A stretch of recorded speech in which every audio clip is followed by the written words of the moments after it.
হরে কৃষ্ণ কৃষ্ণ কৃষ্ণ হরে হরে, হরে রাম রাম রাম হরে হরে। আগামী 14ই ফেব্রুয়ারি পয়লা ফাল্গুন বুধবার শ্রী শ্রী সরস্বতী পূজা। তাই মাকে বলুন, এসো মাগো বাগদেবী জানাই প্রণাম। বৈকুণ্ঠ তেজিয়া মাগো এসো মর্তধাম। অজ্ঞানের অন্ধকার দূর করিবারে এসো মাগো জ্ঞানদাত্রী এই মর্তধামে।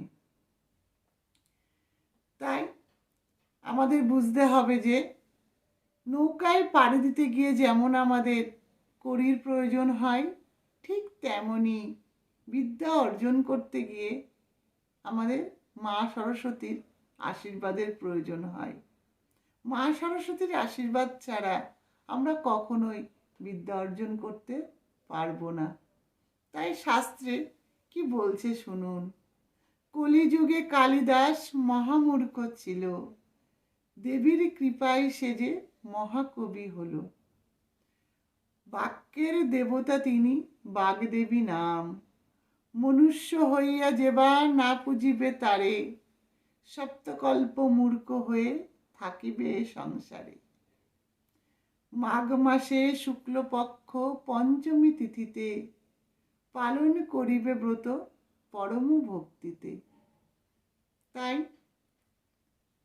আমাদের অবশ্যই 14ই ফেব্রুয়ারি পয়লা ফাল্গুন বুধবার মা সরস্বতীকে আমাদের কি করতে হবে, তার পূজা করিতে হবে ভক্তি ভরে।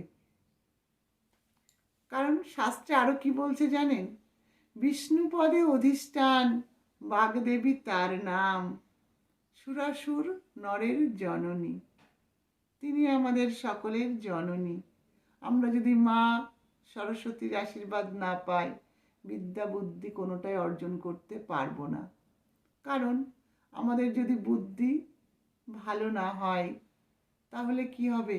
আমরা সৎ পথে থেকে সৎভাবে থেকে ভগবানের নাম গান করতে পারবো না। ভগবান যে আমাদের এই সুন্দর মুখখানা দিয়েছে, সেই মুখে হরে কৃষ্ণ নাম কীর্তন করতে পারবো না। তাই মা সরস্বতীর কাছে অবশ্যই আমাদের কি করতে হবে? আশীর্বাদ অর্জন করতে হবে। তাই সকলেই মা সরস্বতীর পূজা করুন ভক্তি ভরে। হরে কৃষ্ণ, জয় মা সরস্বতী।